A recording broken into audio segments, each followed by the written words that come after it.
If this story touched your heart, we'd love to know, where in the world are you watching from?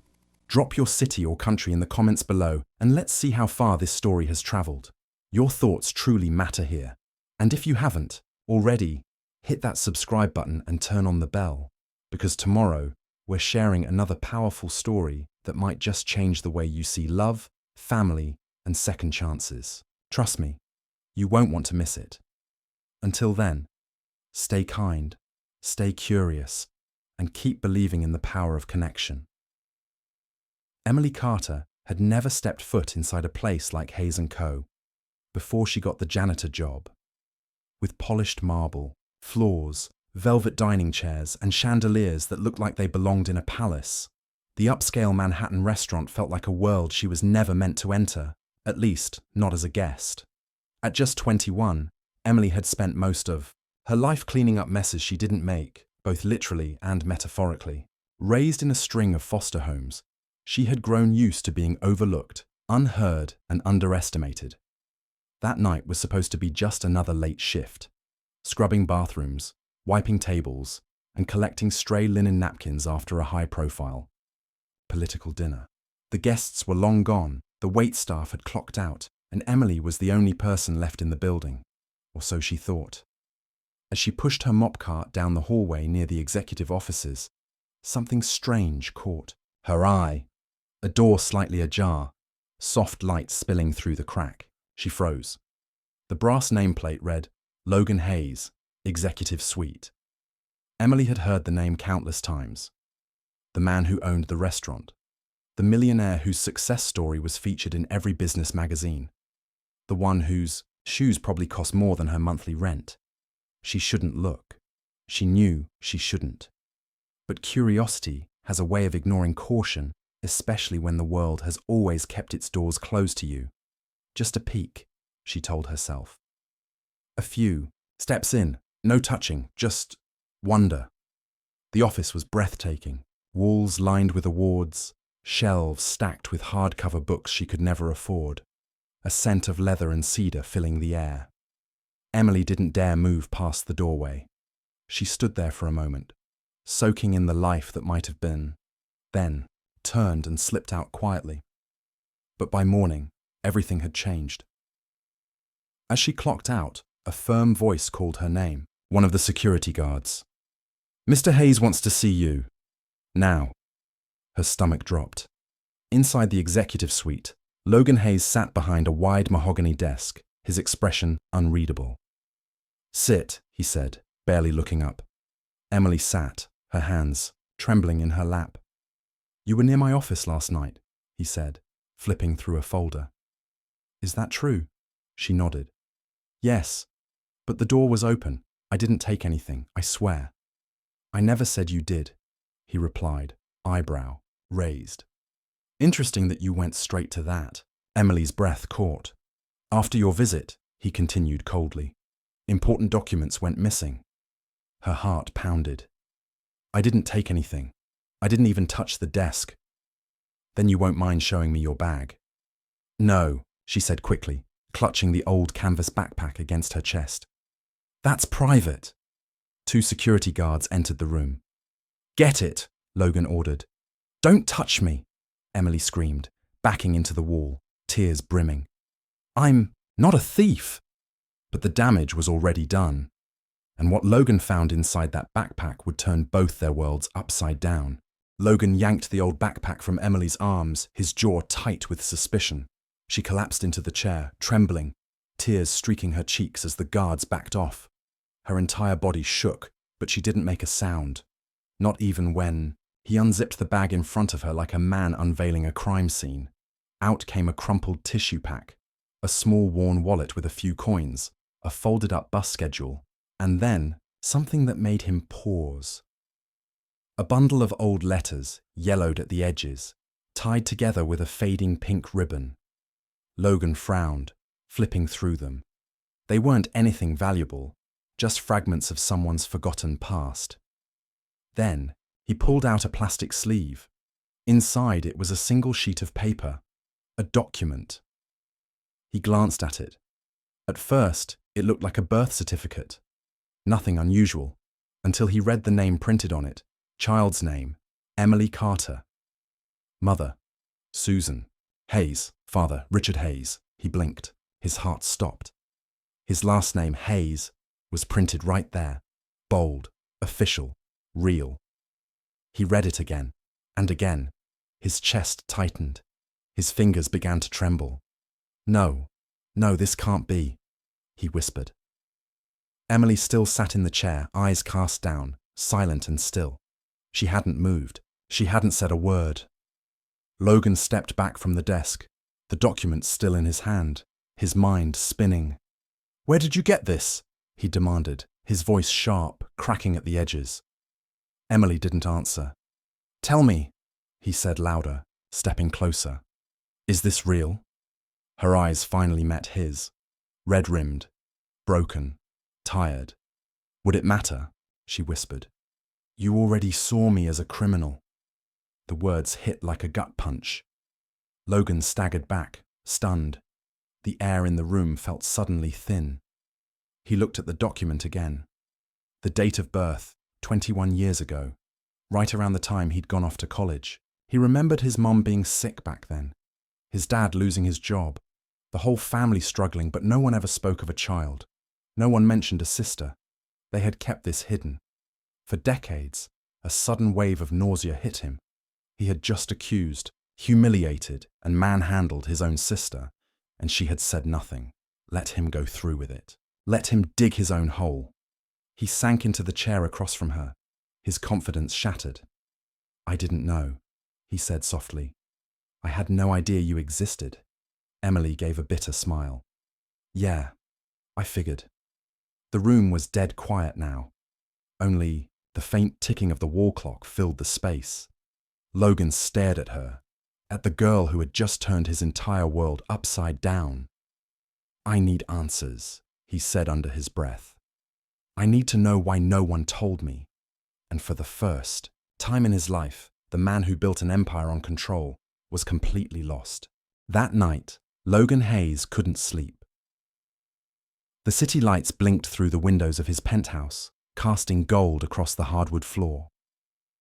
The birth certificate lay on the glass coffee table, right beside a half-finished glass of bourbon he hadn't touched in hours. He kept replaying it. Emily's voice, her eyes, the way she'd said, "Would it matter?" Like she had already given up on ever being believed.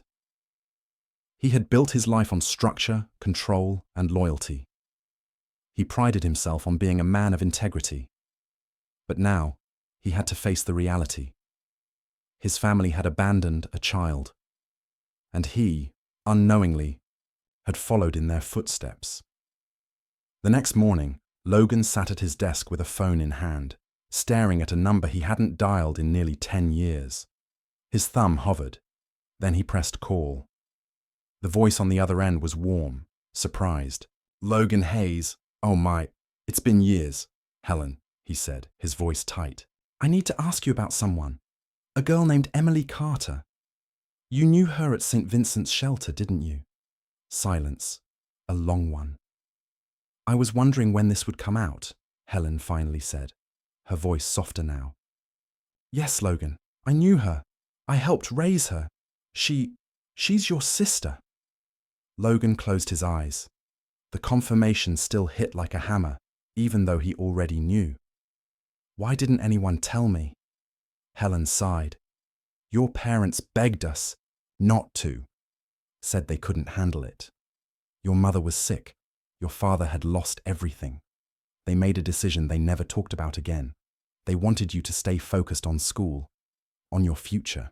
They thought they were protecting you by abandoning her."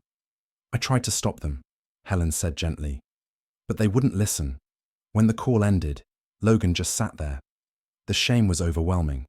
His parents, those dinner party perfect, always smiling parents, had kept this buried, hidden away like it never happened. By late afternoon, he couldn't take it anymore. He called Emily back to the restaurant, this time to a small private office tucked behind the guest services area. No security, no formality.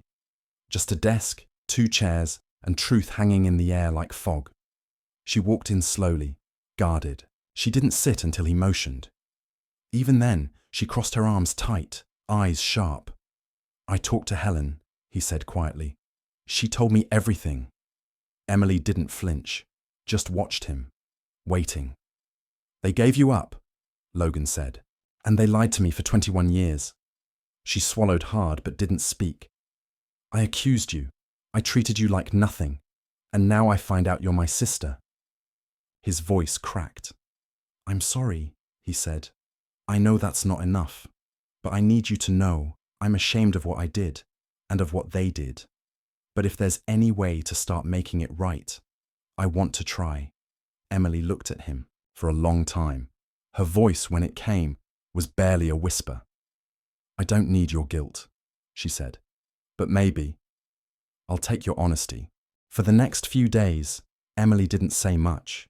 She came into work, cleaned her assigned stations, avoided eye contact, and left without a word. Logan didn't push. He didn't try to corner her with questions or guilt. He just let her be. A nod here, a quiet good morning there. Nothing forced, nothing fake, but inside he was restless. The guilt hadn't faded. If anything, it had deepened. Every time he saw her, pushing her mop cart past guests who never saw her, bending over tables they'd already forgotten, he thought about the life she could have had if their parents had made a different choice. A better choice. So, he waited. He gave her space. Then, one morning, just as he was reviewing staff schedules in the back office, there was a knock at the door. He looked up. Emily stood there, her old backpack clutched in front of her like a shield. "I'll move in," she said softly, eyes uncertain. "But only if I earn my way. I want to go to college. I want to work for what I get." Logan stood, stunned for a second. Then he smiled. Genuinely, not as a boss, but as a brother finally being given a shot. "Deal," he said. And that was how it began. Emily moved into the guest room of Logan's penthouse apartment, a sleek, modern space on the 34th floor overlooking Manhattan. She didn't touch the espresso machine. She still took the bus to work. She still packed her own lunch, and she still insisted on doing her own laundry. Logan didn't try to change that. He didn't try to make her more comfortable. He respected her independence, her fire, her pride. But little by little, something began to shift between them. They started sharing late-night dinners, sometimes ramen, sometimes take-out sushi. They talked about books, music, movies neither of them had time to watch. Emily began to laugh more, and Logan began to listen more. He found himself asking questions he'd never asked anyone before. What made her feel safe? What made her feel seen? And one night, sitting across from her at the kitchen counter, Emily set down her fork and looked at him seriously. "Do they know?" she asked. Logan blinked. "Who?" "Our parents," she said. "Do they know you found me?" He hesitated. "No," he admitted. "Not yet. I want to see them," she said, her voice quiet but steady. "I need to hear it from them. I need to know why." Logan nodded slowly. "Okay, when you're ready, we'll go together." Emily looked out the window. Below them, the city kept moving, unaware of the storm that had just started to pass. She didn't smile, but she didn't look away either. And in that silence, between broken trust and a fragile beginning, something real started to grow. Not perfect, but real. The following weekend, the car ride was nearly silent. Emily sat in the passenger seat of Logan's SUV, her hands folded in her lap, fingers twitching now and then. Outside, the city slowly gave way to quiet suburbs. Wide streets, trimmed lawns, brick homes lined in symmetry. It looked peaceful. Too peaceful. Logan glanced at her. "We can leave any time you want," he said gently. Emily nodded, eyes fixed on the road ahead. When they pulled into the driveway, the house looked exactly like she'd imagined. Neat, polished, perfect. A white porch swing, rose bushes trimmed to the inch. A life that could have been hers. Logan rang the doorbell. It was Elaine Hayes who answered, still elegant in her pearl earrings and soft beige cardigan. Her smile lit up when she saw her son. "Logan, what a—" Then she saw Emily. Her smile vanished. "Mom," Logan said firmly. "This is Emily." Elaine opened her mouth, closed it, then stepped aside. Inside, Richard Hayes waited in the living room, seated, stiff, a glass of scotch untouched in his hand. The air was thick with things unsaid. No one spoke. Until Emily did. "Why did you leave me?" Her voice was small. Honest. It cracked just slightly at the end. Elaine sat down slowly, eyes damp. "I was sick," she began. "Your father had lost his job. We were drowning. And so you abandoned me?" Emily asked, her tone sharper now. "You didn't even name me." Richard rubbed his face, shame spreading across his features.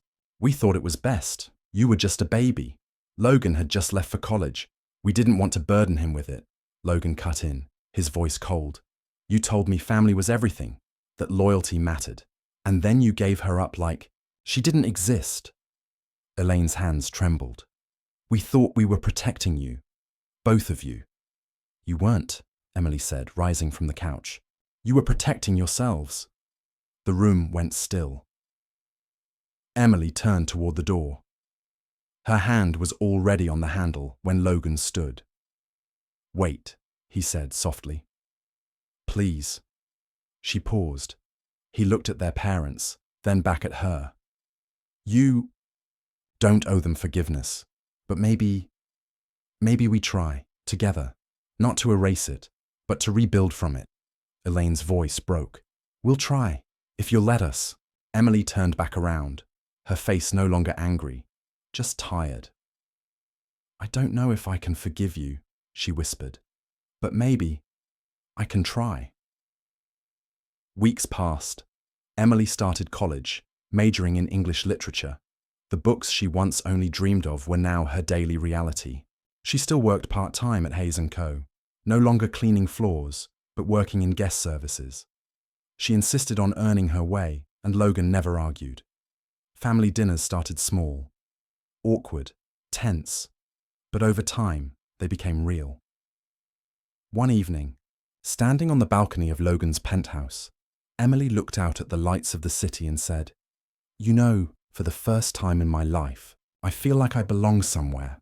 Logan smiled. "You always did," he said. "You just didn't know it yet."